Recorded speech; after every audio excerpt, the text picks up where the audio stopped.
He's Howard Eibach, a former copywriter and creative director and the author of 2 books on the creative brief. And he's Henry Gomez, an ad agency strategist with 30 years of experience. Together, Henry and I are the Brief Brothers. We love talking about creative briefs, briefing, and advertising. Henry, we're back with another episode. This is part 2 of our conversation with our old friend Cameron Day, and he's teasing us about the next book that's coming out, we think, before the end of the year. Let's find out more. I want to come back to some of the realities of agency life Sure. that you address pretty candidly in this book. And I want to ask, what responsibility do creative leaders have to protect our teams from the toxicity that can exist in the agency life?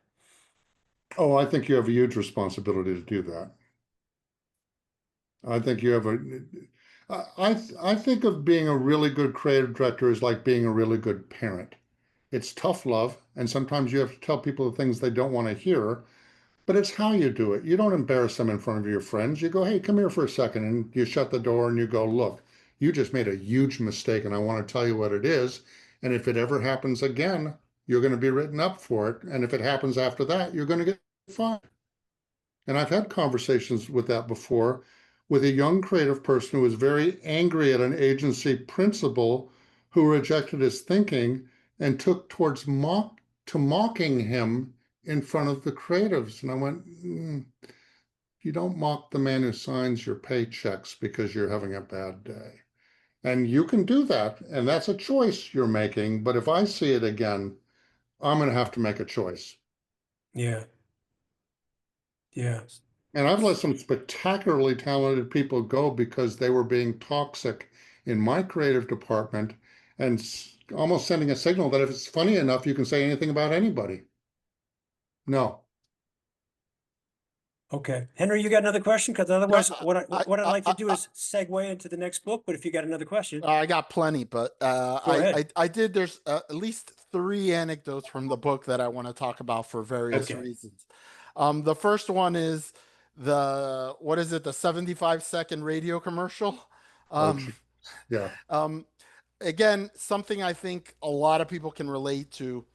Again, I'm not a strategist. I'm not a creative. I'm a strategist, but I've worked at small agencies, and in one case, it was an agency that was so small that we had one creative, and we had worked on this. We had worked on Dunkin' Donuts together for several years, and one day he said, "I'm tapped out. I don't have ideas," and I wrote a script, and he liked it, and so we went and we sold it to the client.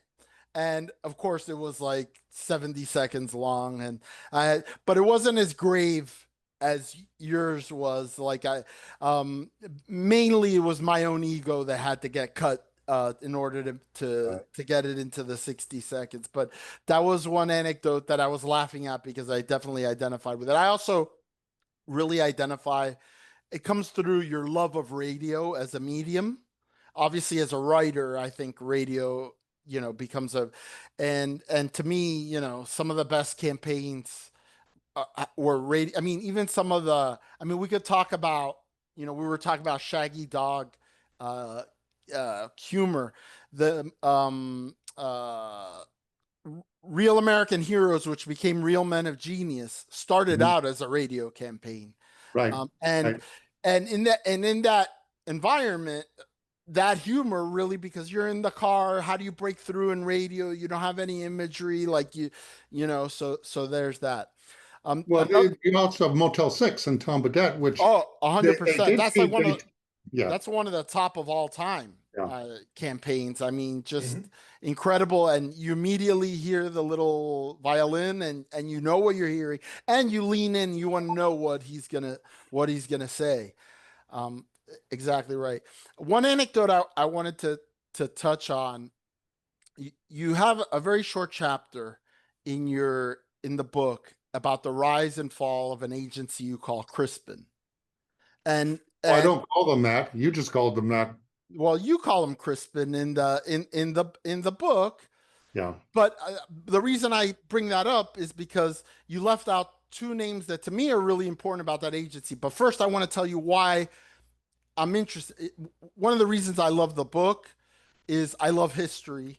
Mhm. I love the history of Miami, and it's a Miami agency we're talking about. And my agency that I currently work for has kind of like a generational attachment to that agency. Sure. So there's two people, which is Chuck Porter, Mhm. who I don't even know who Crispin was, but I know who Chuck Porter was because he was the voice of the agency for the face of the agency for Yeah. many years. And then Alex Bogusky, who, Mm. um, like it or not, I mean, he's a lightning rod. There's people that love him, there's people that hate him, but you can't argue with the work that Crispin, Porter, and Well, Bogusky you, did. you you just described a genius. You could say the same thing about Steve Jobs. Yeah. Yeah. Yeah. And so I wanted to kind of take you to task a little bit for not mentioning Alex by name because he was a big part of that. And the tie into my agency is that Alex Bogusky isn't just a guy who got hired at this Miami agency. Alex Bogusky was a Miami native whose father was a practitioner. His father and uncle had a design shop called the Bogusky Brothers, and Oh. they did a lot of design work Mhm. for a client named Teresa Bizarreta, who they encouraged to open her own agency. And they gave her space in their office. And Oh, that that's Teresa Bizarreta is the founder of Zuby Advertising. She's in the Advertising Hall of Fame. She's the okay. founder of my agency and one of the pioneers of multicultural advertising. So all of that kind of comes together into, and my wife actually worked at Crispin Porter and Bogusky for a couple of years too when we first started dating. So I have, it's not that I have like this fawning love, but I love the history and they were working. You mentioned the campaign for Mini, the motoring campaign Oh, for Mini, geez. phenomenal launch work. Yeah. Yeah. Yeah. The Burger King work, the Trek bicycles, like it, just an agency that was at the top of the world for a few years. Well, it sure feels to me like 15 or 20. I think it was probably closer to 12, maybe like from Yeah. 2000 to But like 2010. it is interesting how the fall was fast, right? Well, Mm. As I try to take that apart and ask myself how that happened, I imagine a place where they were bringing in so many good young creatives who were willing to stay all night and work. I don't know that they ever thought about building a sustainable department. I think they were just hot. They were on fire. If somebody didn't like it, get the fuck out. There are three people willing to take your job right now. I, Uh, I just think it was built too fast, and I think they really leveraged the internet like nobody's business. Mm. yeah, I And mean, they definitely, so I agree with that. I also think corporate ownership is part of that, right? right. Once you get bought out, and the other thing is it's the danger of building a business around one person, right? Yeah, And in right. this case, it was Alex. I mean, Crispin and Porter was an agency that existed in Miami probably for a couple of decades before Alex Bogusky joined and made it what it was. But I I'm because I'm a big history buff. I'm very familiar with Keith Reinard and the Big Bang merger of what was it? GDB. DDB with Needham Harper in Chicago. And Mm. a lot of people don't realize that when that merger happened, Needham Harper was really the bigger and more creatively hot agency at the time. DDB had fallen off the map Yeah. because of Bill Bernbach had died, and it's hard to replace somebody like that. It's hard to replace Mm. a So, generational figure like Alex Bogusky, right? yeah. And but the thing was that Keith Reinard was smart enough to know that it wasn't about Needham, and it wasn't about Harper, and it wasn't about Reinard. He decided that he wanted to build a long-lasting brand built on the principles of somebody who was nobody was no longer still around, but that Yeah. they could kind of build this like cult and do what you said, institutionalize it into, and that helped them for Well, another And it's too, another I mean, another and it's 30, too 40 bad. years. And it's Yeah, too now bad, it's Henry, falling that apart. they did. Yeah, it's too bad they're not listening to you because bye-bye, DDB is Yeah. gone, Huh, Yep. sadly. that is Let sad. me just share the one anecdote that I truly that resonated with me and made me smile. Is a story that Henry and I that I've told many times earlier on in the podcast, but you gave it details that I wasn't aware of.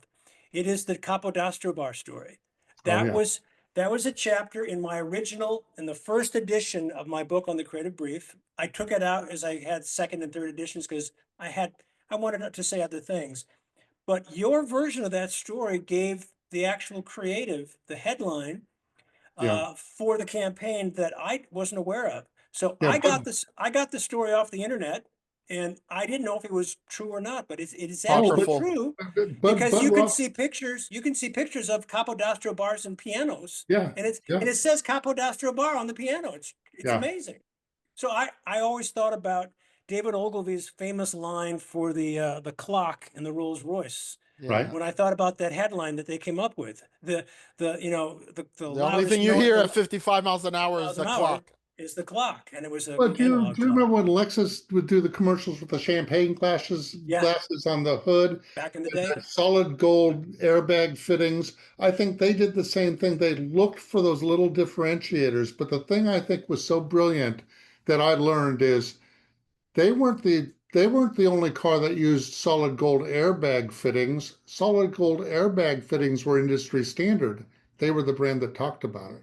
And then you own it. Plant the flag and own it. Yeah, and then you own it. Cars is another topic you go into the book a lot. And as a car guy, I have a 75 BMW 2002 Oh, and a 66 Dodge Polara. No hot rods, no um but does your Polara have a 318 or a 383? it has a 318. It was the economy model. Okay. It's a 318 Polysphere, but I did a couple of years ago here in the driveway replace the intake manifold and I put a 4 barrel Okay. Edelbrock on it. So yeah, I'm a car guy and I work on a car account now. We have been the Hispanic agency of record for Ford Motor Company for 29 years. Oh, wow. Next year we will make 30 years as their Yeah. Hispanic agency Wow. of record. Okay. You can't work at a California agency and not work on a car account. I mean, that's just there. That's kind of the you have your baptism by fire by working on a car account. It's interesting you say that because I really struggled with the idea of becoming a car guy in advertising. And it's Me because too. I thought it would kill my love of cars. Well, my focus was I don't care about cars. What I care about is the craft of Yeah. solving a problem. Yeah. So I came up for a job at the Designery in Long Beach, which was at the time, I think it's still around, but they produced all those, 6 and 8 color collateral Yeah. uh, catalogs I know they before, work well. yeah, before, I think they're still doing it, but now it's for the luxury cars. And Yeah. I had an opportunity to get a copywriter position, and the creative director said, I'm looking for a gearhead. And I made the case that I'm not a gearhead. Yeah. I'm not ashamed to say that I'm not a gearhead, but what I do love is the process of understanding the product and solving the problem. Yeah. He gave the job to a gearhead, whatever. Well, I get both sides of that, but I think he made a mistake. Well, thank you. And on that note, let's do a transition um, and ask you about the book that's on its way. You and I have had a chance to talk about this book in great depth when we had breakfast, but Yes. I don't want to steal any thunder. I want let you to tease this to whatever degree you would like to take it there. What's coming? Well, it's interesting because when I look at what my advertising survival guide trilogy does and what Madman does is I think it looks back. Mhm. It looks back on a career where I've had a lot of fun and I've done a lot of interesting things and I'm just really proud to have been able to spend 40 years, but I'm still doing this, right?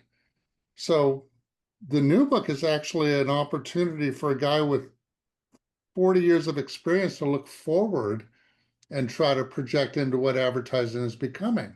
So uh, I did something where, unannounced to anybody, I decided, well, a little over 2 years ago, you know what? I'm gonna learn how to use AI, and I'm gonna really work at it. And I'm not going to tell anybody I'm doing this, but every assignment I'm given from this day forward, I'm going to work with on AI and never admit to it to anybody. So if there was a policy against it, I just never said where the ideas were coming from. I just made sure that when it was time to do the initial check-in, people would go, "Holy crap! How, how did you do that?" And I go, "I'm just thinking about it." But the truth was, uh, I got to where I'm not a technical person per se. I'm not scientific. I'm not an architect of X's and O's. I'm just a guy who's been doing advertising for a long time, who decided to sit down and creative direct AI. And I think that's what I did. And I also created a voice for it to talk in that was very it was a pirate. It was a misbehaving, mischievous, F-bomb dropping mini-me. And I had no idea I could do this, but I was able to reprogram a voice to where all of a sudden it sounded a whole lot like me when it would talk to me and when it would give me answers.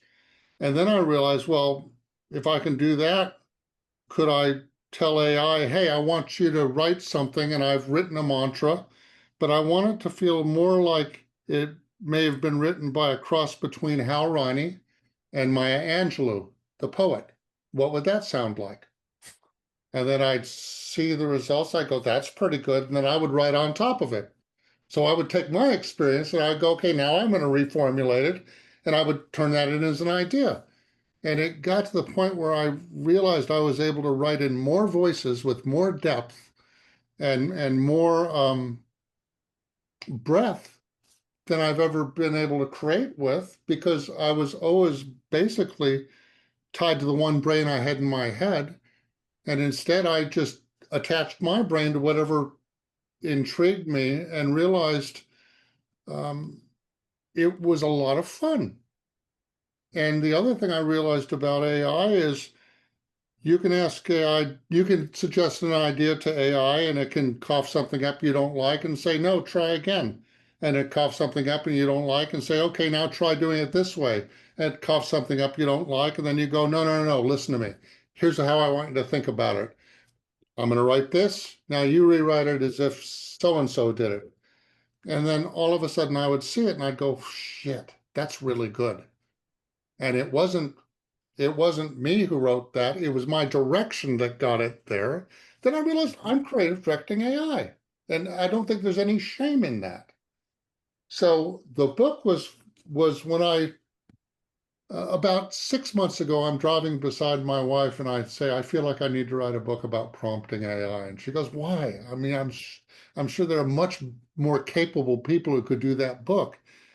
And my answer was, because I think I've done something with it that a lot of people are shocked when they see that I was able to do it. And I shared it with enough people to where they were like, holy crap, it never occurred to me that you could use AI in that way. And I know from conversations you and I have had, you've dabbled with AI as a developmental editor, right? Mhm. I've dabbled with it in so many capacities, including rewriting the brief when I didn't think the brief was good, and not admit to the fact that I rewrote the brief, just delivered the creative. And they're like, how did you get there from this brief? And I go, I don't know. I just thought about it. When the truth was, I took the brief and I said, this brief doesn't seem like it's working very well. Can you rewrite it as John Steele from Goodby would have rewritten it? Does. There's a high bar. There's a high bar. Yeah. And then it's having the presence of mind not to tell anybody I did that, but just execute against that brief and then take that into the meeting. And nobody in the check-in could understand why my thinking was so different. It's because I dissected the brief and rewrote the brief without admitting to it. And have you started to share with others what you're doing, or are you going to drop that when the book is released? No, And I've what do you well, think the response is going to be to admitting that some people may say you can't use AI. I've, Now you're I've, going to do I've it. had people go, Cam, why have you, of all people to use AI, Yeah. why would you be using AI? And I think the best answer I have is because I still have tricks to learn. And this old dog is getting tired of his own company, right? It's It why not? The answer is why not? well, Why not use it? look, I'm not going to tell you that I don't think AI is going to put a lot of people out of work. I just know which side of the fence I want to fall on. Yep. Mm-hmm. And I'd rather be on the side like that SOB really knows how to use the tools for an old guy. And then the other realization for me is all this experience as a creative director that it took me 25 years before I figured out this shit. You lay that on top of AI, and all of a sudden AI is like, whoa, okay. So Yeah, I've had the same experience. I mean, that's why this is a great place for you to talk about it because, and I've talked about it with Henry as well. I'm using it for a fraction of the capacity of its capacity for me compared to what you've done. And you've yeah. written an entire book on this, which is coming out, we Well, hope, before the end of the year. And I'm going to be very eager to hear what people in our industry have to say about your Well, experience. I do think this is probably the book I write that will get a lot of one-star reviews from people who are categorically opposed to AI. Absolutely. Because And because go ahead. so it's a side of me that doesn't really care about winning awards. I have to remind myself, no, this is about seeing if I could go deeper and wider with my ideas using AI.